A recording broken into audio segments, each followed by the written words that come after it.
కేసీఆర్ మళ్ళీ కేసీఆర్ పార్టీ గెలవడం, పార్లమెంట్ ఎన్నికల్లో ఎక్కువ సీట్లు తీసుకురావడం అనేది ఎంత ముఖ్యమో, అంటే చంద్రయాన్ కంటే కూడా ముఖ్యమంటూ వాళ్ళ ఎంపీ చెప్తున్నారు. దీన్ని ఎలా ఫీల్ అవుతారు మీరు? వానికో సిగ్గు శరీరం ఉంటే మంచిగా ఉంటుంది. మొత్తం దిక్కు దివాలా లేకుండా అధోగతి పట్టించినటువంటి మా నాయకుడు ఆ యొక్క కేసీఆర్ దివాలా తీసిండు కదా మొత్తము. అవును, తెలంగాణ మొత్తం దివాలా తీసిండు. దాంట్లో ఒక తెలివిలేనుడు, ఒక తాగుబోతోడు కానీ ఒక తిరుగుబోతు కానీ ఎవడని చెప్తే నమ్మొచ్చు.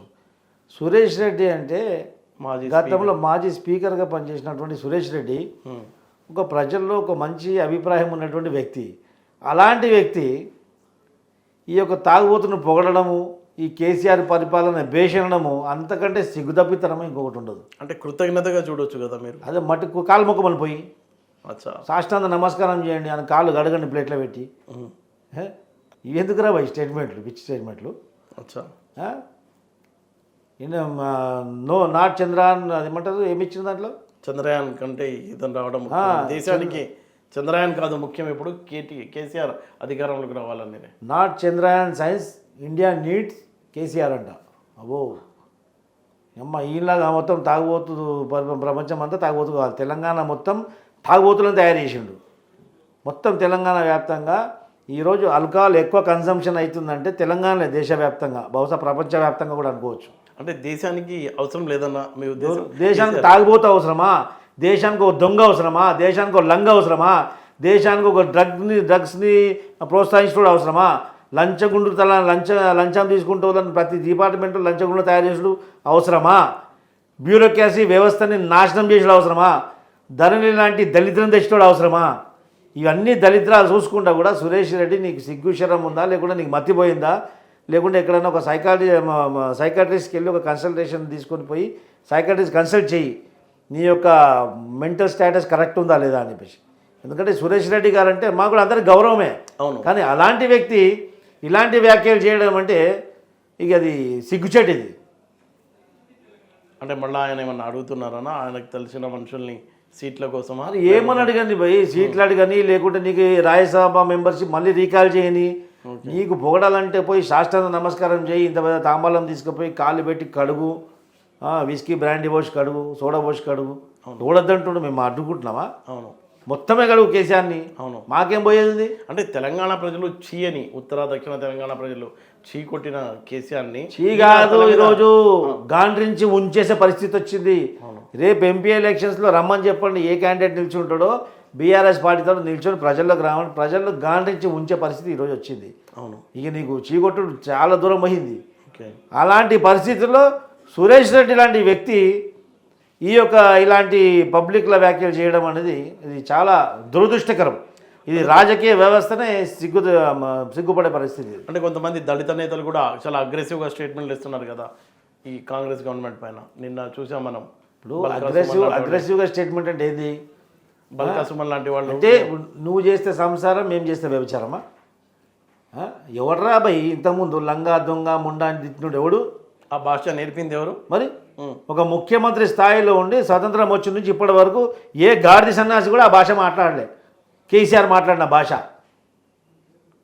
మైనారిటీలు క్యావా 12% రిజర్వేషన్, ఈ గోల్డ్ టోపీ జోకర్ నా కొడుకు 12% రిజర్వేషన్ ఇస్తా అని చెప్పేసి అన్న తర్వాత స్టీరింగ్ హమారే ఆత్మే హై, సైలెన్సర్ హమారే ఉస్మే హై అని చెప్పేసి అన్ని చెప్పినోడు. మరి 12% రిజర్వేషన్ ఫస్ట్ మేనిఫెస్టోలో ఉండే కదా. అవును, ఏమై మరి ఒక్కసారి నన్ను అడిగిండా? బహిరంగ సభలో ఒక ముస్లిం యువకుడు हमारा 12% क्या अरे ठहर रहे भाई क्या बात कर रहा, सुनता नहीं सुनता क्या तेरा बाप को बोलोगे అంటాడు. అంటే ఇన్ని అహంకారం ఎంత చూడండి. అవును, ఒక ముస్లిం మైనారిటీని నువ్వు ఇచ్చినటువంటి హామీని నిలదీసే హక్కు రాజ్యాంగం కల్పించినట్టు హక్కు పౌరునికి, ప్రజాప్రతినిధి నిలదీసే హక్కు ప్రతి ఒక్కరికి ఉంది. నిలదీస్తే నువ్వేమంటావు? తుమారా బాప్కు బోలుకే అంటావా? కేటీఆర్ లాంటి వాళ్ళు అంటున్నారు త్వరలో ఈయన సీఎంగా ప్రమాణ స్వీకారం చేస్తారు అని. ఎవరు? కేసీఆర్. అంటే భూమి పైన కళ్ళన అంటే కాంగ్రెస్ పార్టీని చీలి వస్తుంది అన్నట్టు దానికే కదా రేవంత్ రెడ్డి ఇప్పుడు మొన్న ఒకటి ఏమైపోయిందంటే వార్నింగ్ కూడా ఇచ్చింది. ఒక షో వచ్చింది, ఒక కార్టూన్ షో చూస్తూ ఒక కార్టూన్ షో చూశాను నేను. ఆ కార్టూన్ షోలో స్వర్గం ఒక దిక్కు, నరకం ఒక దిక్కు, అక్కడ నరకం పక్కన చిన్న ఒక తెలంగాణని సృష్టించింది అందులో కూడా అని యానిమేషన్ ద్వారా. ఓకే, చిన్న తెలంగాణ అనమాట. అంటే ఇక తెలంగాణలో పాపాలు చేసిన వాళ్ళందా అన్ని మెడిటేట్ చేసుకుంటూ అక్కడ పోయి కూర్చుని కొత్తగా వచ్చింది కదా ఆర్టిఫిషియల్ ఇంటెలిజెన్స్ అని, అవును. దాంతో ఈ అందరు పోయి అక్కడ కూర్చుంటారు అనమాట. సో అక్కడ నరకంలో ఉన్నటువంటి తెలంగాణకు మళ్ళీ ముఖ్యమంత్రి అవుతాడేమో బహుశా. ఇది ఆర్టిఫిషియల్ ఇంటెలిజెన్స్ కొత్తగా వస్తుంది కదా ఆ టెక్నాలజీ. ఇప్పుడు కేటీఆర్ వాడుతున్నాడు కదా, అవును. ఆ కేటీఆర్ ఆర్టిఫిషియల్ ఇంటెలిజెన్స్ మొత్తం ఆయన మైండ్ కూడా దానికి అప్లై చేసినట్టున్నాడు.